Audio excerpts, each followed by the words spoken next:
আচ্ছা আমরা একটা প্রশ্ন করি, আপনি সেই উত্তরটা দেন। আমরা তো প্রশ্ন করি আপনাকে, শোনেন। বিষয়টা হচ্ছে আমরা দেখতে পারলাম কাস্টমসের একজন রাজস্ব কর্মকর্তা শারমিন সহ একজন এনজিও সদস্য আনুমানিক 2 থেকে 3 লাখ টাকা সহ ধরে নিয়ে ওপরে আসলেন। তারপরে তাদের বিরুদ্ধে কি ব্যবস্থা নিয়েছে আমাকে বলতে দেন। আমি তো আমার প্রশ্ন আমি দিলাম, আপনি দেন। ব্রিফের বিষয়বস্তুটাকে বলি, তারপরে আপনারা প্রশ্ন করেন। জি, উঁচু করুন। দুর্নীতি কমিশন প্রধান কার্যালয় ঢাকার নির্দেশে আজকে বেনাপোল কাস্টমস হাউসে এখানে আমাদের একটা অভিযান পরিচালনা করা হয়।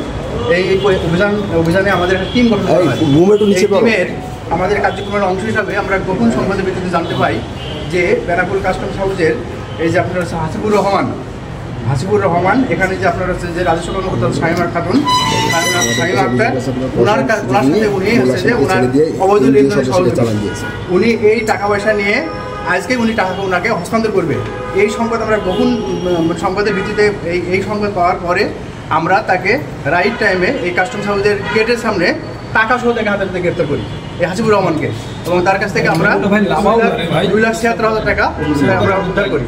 এবং এই টাকা যে এখানে এই টাকা লেনদেনের সঙ্গে সম্পৃক্ত ছিল বলে উনি জানিয়েছে এই হচ্ছে যে রাজস্ব কর্মকর্তা শামিমা আক্তার। তখন আমরা তার দপ্তরে গিয়ে তাকে এটা জিজ্ঞাসা করি যে আপনি এই টাকার লেনদেনের সাথে সংশ্লিষ্ট কিনা। তখন উনি আমাদের জিজ্ঞাসাবাদের এক পর্যায়ে উনি স্বীকার করে যে হ্যাঁ আমি এই ধরনের কথাবার্তা বলেছি এবং টাকাগুলো আমার কাছেই দেওয়ার জন্য সে আনতেছিল।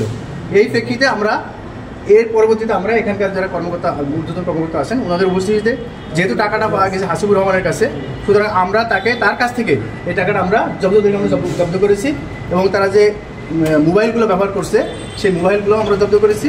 এইটা নিয়ে আমরা পরবর্তীতে আমাদের ইনকোয়ারি হবে, ইনকোয়ারিতে আমরা আমার একটু প্রশ্ন, আমার একটু প্রশ্নে একজন কথা বলি। আমার যে প্রশ্ন, আপনি নিজে বললেন যে ঘুষের টাকা যার হাতে পেয়েছেন আর ওই যে কাস্টমসের যে রাজস্ব কর্মকর্তা স্বীকার করেছেন ওই টাকাগুলো ঘুষের টাকাগুলো সেই তাকে দিয়েছিল।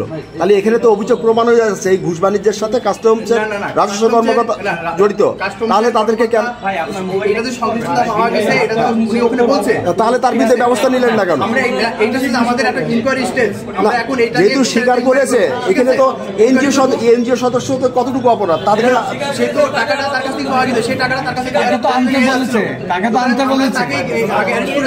এবং এর সঙ্গে এখন যারা যারা সংশ্লিষ্ট সবাইকে আমরা ইনকোয়ারি পর্যায়ে আমরা বিস্তারিত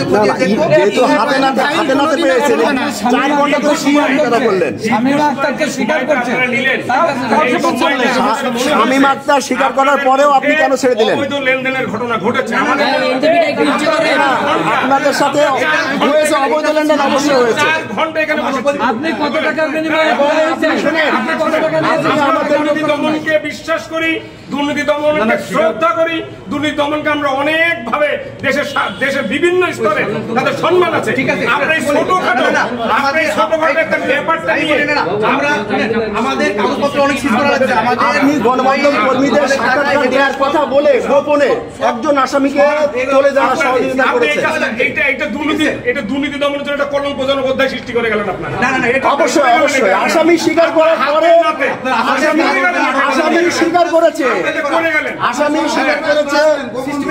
আসামি স্বীকার করেছে যে টাকাটা, তারপরে আপনি কেন তাকে ছাড়লেন?